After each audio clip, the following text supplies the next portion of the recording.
안녕하세요.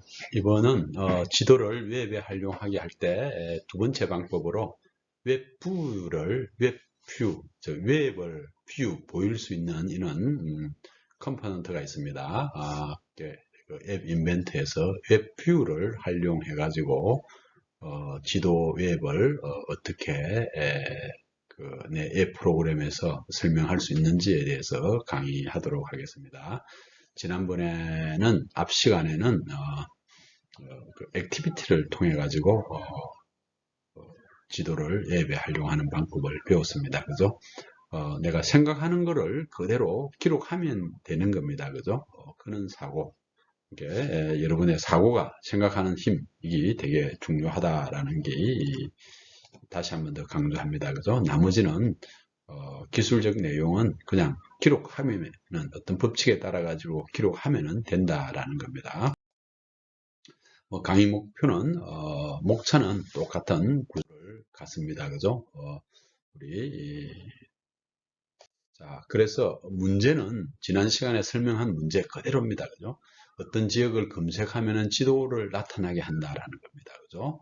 또는 다른 두 지역을 검색하면은 이동 경로를 나타나게 해보자 라는 거, 이거는 나중 문제입니다. 그죠? 자, 이런 문제는 똑같은 문제입니다. 그죠? 똑같은 문제를 가지고 우리 지도를 이용하는 방법에서 지난 시간에는 액티비티를 이용한 거, 이번 시간은 이제 웹뷰라는 컴포넌트가 있습니다. 자, 그럼 다음 시간에는 맵 자체를 이용하는 방법을 설명을 하겠습니다. 자, 그러면 문제 이해를 위해 가지고 여러분들이 앞에 있는 UI를 똑같이 이렇게 생각해 볼 수가 있겠습니다. 그죠? 여기에 컴포넌트 검색하고자 하는 지역을 입력을 해서 검색을 클릭하면은 지도가 나타나게 하는 방법입니다. 그죠? 또는 자주 방문한 리스트가 쭉 있으면은 이 리스트를 클릭하면은 그 리스트가 나타나게 하는 방법. 자, 이 리스트를 클릭하면은 선택된 항목이 나온다라고 했습니다. 그죠? 자, 우리가 지난 시간에는 이런 액티비티를 이용하는 방법하고 목록 뷰에 대해서 배웠습니다. 그죠? 자, 이번 시간에는 이제 웹뷰를 이용하는 방법입니다. 웹뷰를 이용하는 방법, 웹뷰. 여러분들이 사용자 인터페이스에 우리 각 버튼들 지금 여러분들이 배운 것들 중에 한번 체크해 보면 이런 버튼들 배웠습니다. 그죠? 레이블 배웠습니다. 그죠? 목록 뷰 배웠습니다. 그죠? 아직 뭐 체크박스, 날짜 선택 이런 거는 아직 안 했는데 그 다음에 여기 텍스트 이렇게 지금까지 배운 게 하나, 둘, 셋, 넷 물론 이제 이미지도 배웠는데 이렇게 배웠는데 이 밑에 보니까 웹뷰가 있습니다. 웹뷰라는 컴포넌트, 웹뷰라는 컴포넌트를 이용하는 방법을 배우겠다라는 겁니다. 그래서 뭐 이것도 그 컴포넌트를 내 UI에 드래그 앤 드랍 하면은 될 거라는 것을 예상을 합니다. 그죠? 여러분들이 사용자 인터페이스에 클릭을 하면은 요 내용이 있고 요 제일 밑에 있는 웹뷰를 클릭을 하면 된다라는 겁니다. 자, 그럼 웹뷰에서는 여러분들의 이제 속성이 있습니다. 그죠? 항상 사용자 인터페이스에 속성이 있다라는 겁니다. 그죠? 속성이 있는데 그 속성 값을 가지고 모든 응용 프로그램을 하나씩 테스트 해보면 되게 재미있을 건데 자, 뭐 이 시간에는 하나하나 다 테스트는 해볼 수 없으니까 여기에 홈 URL이라는 이 속성이 되게 중요합니다. 그 얘기 뭐냐면 홈 URL에 내가 내 컨텐트가 있는 URL을 쭉 입력을 하면은 그 URL, 요 값이 입력이 될 겁니다. 그죠? 그 URL이 웹으로 보여준다라는 겁니다. 그죠? 그래서 웹으로 보여준다라는 거. 웹뷰다라는 겁니다. 이게 웹. 자, 여러분들이 개발하고자 하는 건 앱입니다. 그죠? 앱입니다. 그죠? 앱인데 이렇게 웹으로 보여주는 거. 자, 그 다음에 위치 정보를 이렇게 사용할 수도 있고 SSL 오류를 시큐리티 레이어에 대한 오류 나타나는 거, 경로 따라가기 여부를 체크해 본다든지 이거는 속성이 있다라는 겁니다. 웹뷰의 핵심적인 이런 속성들. 항상 유저 인터페이스의 컴포넌트의 속성 값을 내가 아는 거, 이게 되게 중요합니다. 그죠? 속성 값을 알고 그 다음에 코딩을 하는 거 이렇게 정의가 될 겁니다. 그죠? 지난번에 목록 뷰에는 요소 문자열이라는 것을 했습니다. 그죠? 뭐 서울역, 부산역 뭐 이렇게 목록을 쭉 여기서 칸말을 지난 시간에 칸말을 통해 가지고 기록한다라는 거고 선택된 제가 하나를 부산역을 선택을 하면은 선택된 항목에 여기 부산역 이렇게 나타날 거다라는 겁니다. 목록표. 자, 그럼 이제 화면 설계를 한번 해보자라는 겁니다. 그죠? 화면 설계는 기본 설계들은 이렇게 똑같는데 위에 건 똑같고 이거를 이제 좀 작게 할 수도 있습니다. 그죠? 여기 있는 웹뷰를 드래그 해가지고 여기에 드랍하면은 요는 아이콘이 나타나는 겁니다. 그죠? 그럼 여기에 웹뷰에 해당되는 웹뷰를 여기에 클릭을 해보면은 해당되는 속성을 여기에 다 입력을 하게끔 되어 있습니다. 그죠? 항상 이런 해당되는 컴포넌트, 요 컴포넌트 구조를 가지고 여러분들이 이 그림을 그릴 수 있어야 되고 이 그림을 가지고 이 레이아웃을 만들 수 있어야 된다는 겁니다. 그죠? 자, 이거는 웹 인벤터도 그렇고 안드로이드도 똑같은 구조입니다. 자, 그래서 여러분들이 화면 설계할 때 여기 사용자 인터페이스에서 여기서 쓰는 방법, 웹뷰를 갖고 오는 방법, 이게 지도를 보게 하는 방법입니다. 그죠? 자, 그러면은 기본적인 웹뷰가 여기 클릭하면은 한 번 더 요 구조를 여러분들이 요 화면을 생각할 수 있어야 되고 요 화면을 가지고 이 컴포넌트를 생각할 수 있어야 된다. 이게 핵심이라는 것을 계속 제가 강조하고 있습니다. 그죠? 그럼 이제 코딩을 할 때 코드 블럭을 클릭해 가지고 웹뷰에 가보면은 이 코드 블럭에서 자, 요 해당되는 컴포넌트를 클릭하면은 이제 이 해당되는 컴포넌트에 내릴 수 있는 명령어 집합이 나온다라고 생각하면 됩니다. 해당되는 컴포넌트에 나오는 블럭들, 사용할 수 있는 블럭들이 나온다라고 생각하면 된다라는 겁니다. 블럭들. 그러면 해당되는 블럭들이 웹뷰에 관련돼 가지고 뭐 오류가 발생했다라는 것은 이제 웹페이지에 그 페이지가 없는 겁니다. 그죠? 그때 뭐 알려주는 거, 그죠? 웹뷰에 나오는 각 코드 블럭들이 이렇게 나옵니다. 그죠? 뭐 호출하기 여기 웹뷰를 호출하면 URL로 이동하기 해서 자, 이거를 호출하면 URL을 이동하기 해서 이 URL을 쓰면은 이 URL로 이동한다라는 것을 알 수가 있겠습니다. 그죠? 여기 코딩 블럭들을 여러분들이 하나씩 체크해 보면은 되게 재미나는 프로그램을 만들 수 있다. 자, 이게 실제 이제 URL을 이동하는 거니까 여기 되게 중요한 요인입니다. 그죠? 나머지는 뭐 일반적인 뷰에 대한 속성 값들을 막 바꾸고 뭐 그럽니다. 그죠? 그래서 좀 더 정교하게 재미나는 것들을 하려고 하면은 이 속성 값들을 마음대로 바꾸고 그렇게 하면은 좋겠습니다. 자, 그러면은 실제 이제 3단계에 가가지고 코딩을 한다라는 겁니다. 그죠? 함수를 하나 만들어 본다는 거예요. 항상 우리가 여기서 정의를 할 때 웹뷰의 URL 이동하기에 이 URL 그죠? 제가 앞에 뭐를 설명하면 좋은지를 이야기를 했습니다. 그죠? 자, 이 URL에서 합치기 해가지고 내가 여러분들이 구글에 또는 뭐 네이버도 마찬가지입니다. 그죠? 구글이나 네이버에 URL을 이렇게 입력을 해서 이 X를 가져오게 하는 겁니다. 그죠? X 가져오게. 요 함수 구조. 자, 웹뷰1의 URL로 이동하기 해서 이 URL을 쓰기만 하면 된다라는 것을 알 수가 있겠습니다. 그죠? 이 블럭들을 함수 블럭들에 그 인자가 들어가는 것을 간단히 하나 이렇게 만들어 봤습니다. 그죠? 이게 합치기를 하는 거예요. 그죠?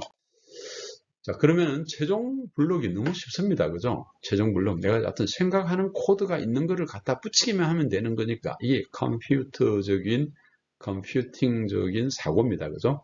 버튼1을 클릭할 때 요 텍스트 박스 1에 있는 텍스트 또는 목록 뷰에서 선택할 때 목록 뷰에 선택된 항목 여기 이제 X로 이렇게 가는 거예요. 그죠? X로 간다라는 거예요. 만약에 여기 서울역이라고 입력을 했다라고 가정하면은 서울역이 여기 간 텍스트 박스 1의 텍스트가 서울역이라는 거예요. 그죠? X가 서울역입니다. 그죠? 그럼 검색 서치 할 때 여러분들이 https에 /www 구글에 여기에 이 X의 서울역 이렇게 되는 거예요. 그죠? 그럼 서울역을 검색해서 서울역에 있는 위치를 보여주게 된다라는 겁니다. 그죠? 똑같은 아까 앞에 있는 액티비티하고 똑같은 구조를 갖습니다. 그죠? 가져오기 X하고. 자, 그러면 두 개를 액티비티 한 거하고 똑같는데 이 액티비티에는 뭡니까? 액티비티 1.data URL에 값을 지정해 주면 된다라는 겁니다. 그죠? 똑같습니다. 그죠? 그리고 액티비티를 시작하기. 값을 지정해서 시작해라라는 거예요. 그죠? 내가 어떤 사람한테 일을 시킨다라는 겁니다. 그죠? 무슨 일을 시키라. 여기 이제 일을 지정하고 그 사람한테 일을 시킨다라는 의미입니다. 그죠?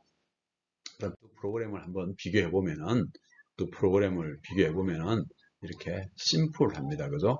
똑같이 버튼 1을 클릭했을 때, 검색에서 검색을 클릭했을 때 하고 목록 뷰를 클릭했을 때 똑같은 인자가 이렇게 전달될 때 여기 액티비티를 할 때는 activity1.data URL에 방금 한 이 URL을 그대로 지정해 주면은 값을 지정해 주고 니를 스타트 해라라는 겁니다. 그죠?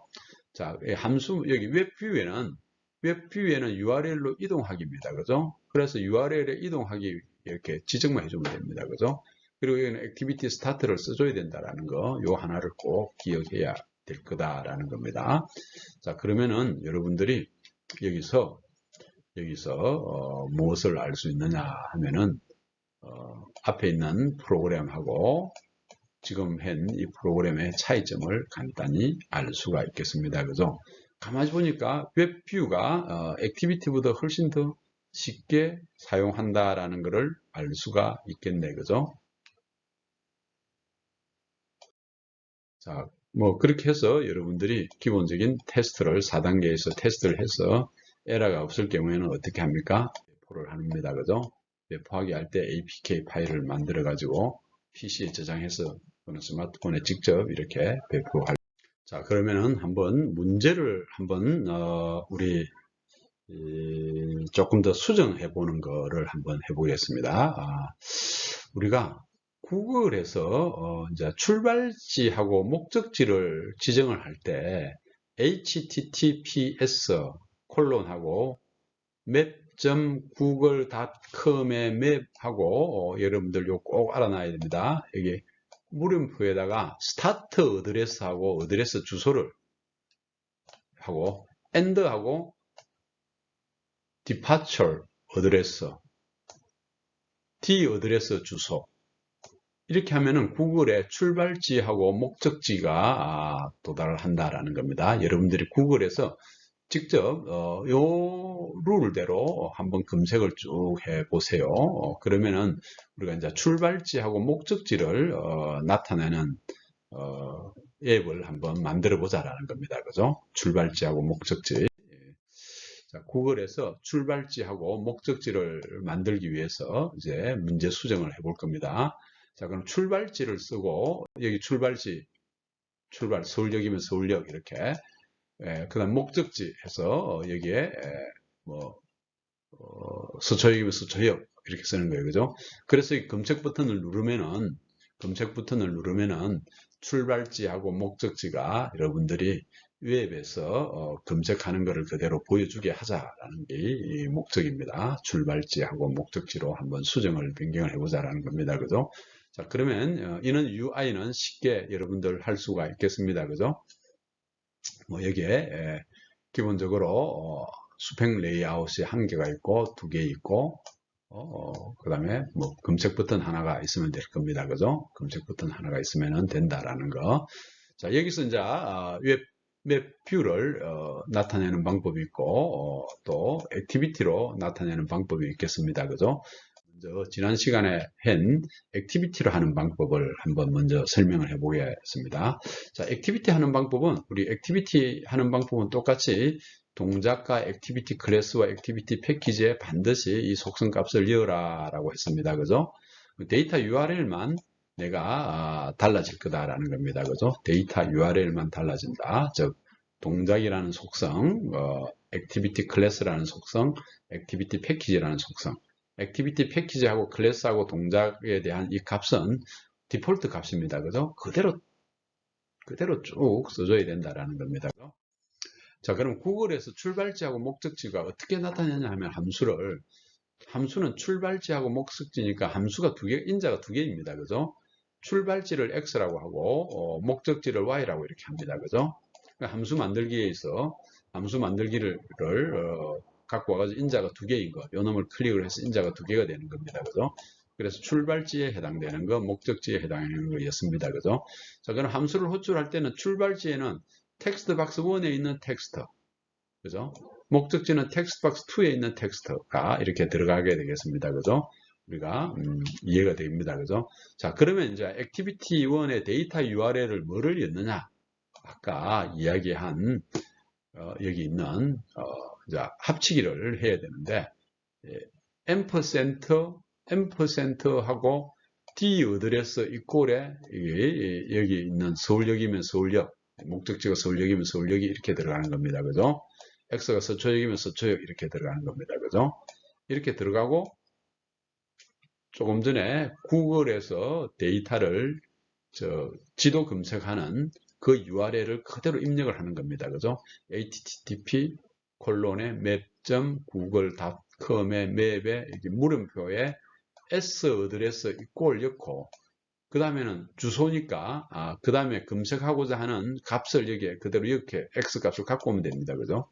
x 값을 갖고 오면 되고 그 다음에 y 값도 이렇게 갖고 오면 됩니다. 그죠? x 값이 여기 서초역, 여기 뭐 서울역 이렇게 되는 겁니다. 그죠? 이렇게 구글에서 출발지하고 목적지를 갖고 오는 버튼원을 클릭하면은 그냥 내가 구글에 있는 지도를 갖고 와가지고 내가 출발지부터 목적지까지 그냥 비유하게 하는 거를 그대로 웹 인벤터에서 쓸 수 있다라는 겁니다. 자, 그러면은 웹뷰를 가지고 한번 해보는 방법.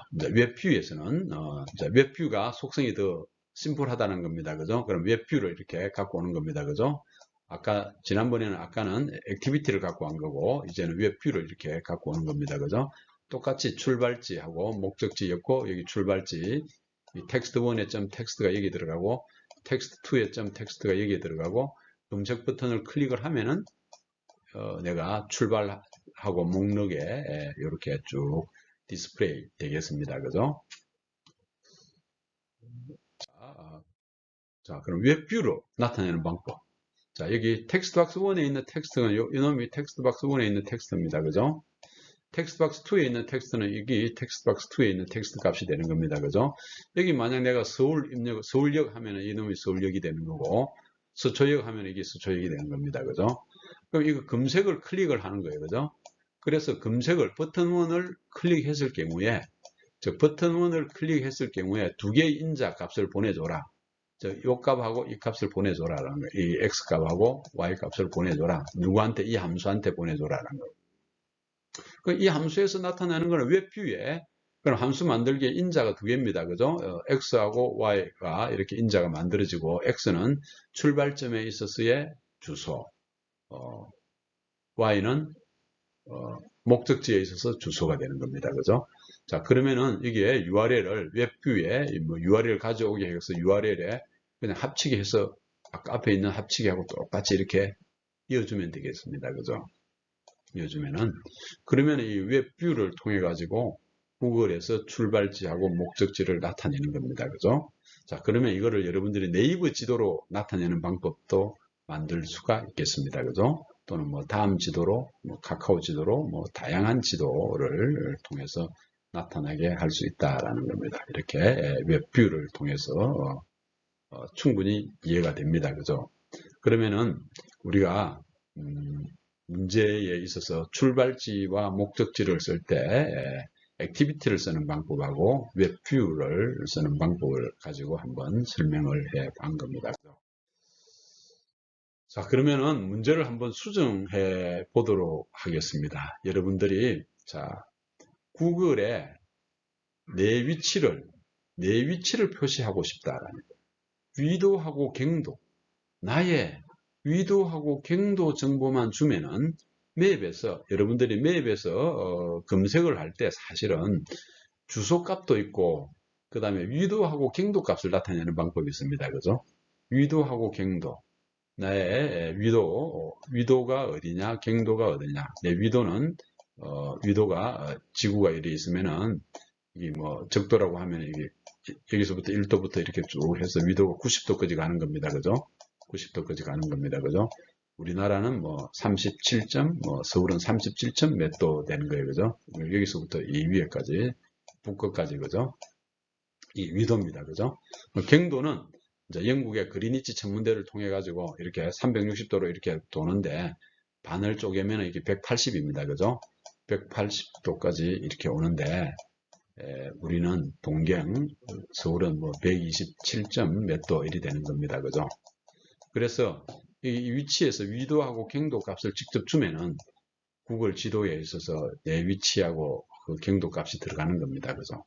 자, 이게 뭐냐면은 내 스마트폰에 센서, 위치 정보를 나타내는 센서 데이터가 있습니다. 그죠? 그 센서 데이터를 이용하면은 쉽게 쓸 수가 있겠습니다. 그죠? 그래서 내 위치를 구글에서 표시하는 거. 이거를 조금 전에 우리가 액티비티를 이용하는 방법하고 또는 웹뷰를 이용해서 내 위치를 나타나게 할 수 있는 방법을 알 수가 있겠습니다. 그죠? 알 수가 있겠습니다. 그죠? 그래서 여러분들이 구글에 가서 맵을 볼 수 있는 다양한 방법들을 보면은 내 앱 어플리케이션에서 액티비티나 웹뷰를 통해 가지고 다양하게 보게 할 수 있다라는 겁니다. 자, 그러면은 지금까지 한 것은 크게 한 세 가지를 요약할 수가 있겠습니다. 그죠?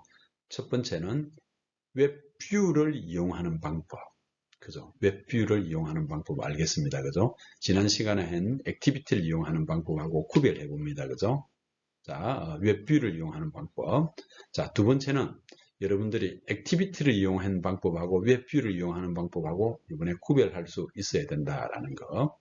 자, 그 다음에 세 번째는 새로운 출발점과 목적지를 하면은 그게 경로 안내를 해준다. 출발지부터 목적지까지 경로 안내를 해주는데 액티비티를 이용하는 방법하고 웹뷰를 이용하는 방법, 이 두 가지 방법을 여러분들이 설명할 수 있어야 된다라는 겁니다. 자, 이제 지도를 내 앱에 뭐 마음대로 표시하는 거, 뭐 이런 거를 좀 할 수가 있겠습니까? 충분히 가능하겠죠. 뭐 생각보다 쉽습니다. 그죠? 도구니까. 도구는 기능대로 그대로 기록하면 된다라는 겁니다. 그죠? 계속 선생님이 강조하는 사고, 내가 어떤 거를 할 수 있느냐. 사고가 되게 중요하다라는 겁니다. 자, 이상 수고하셨습니다.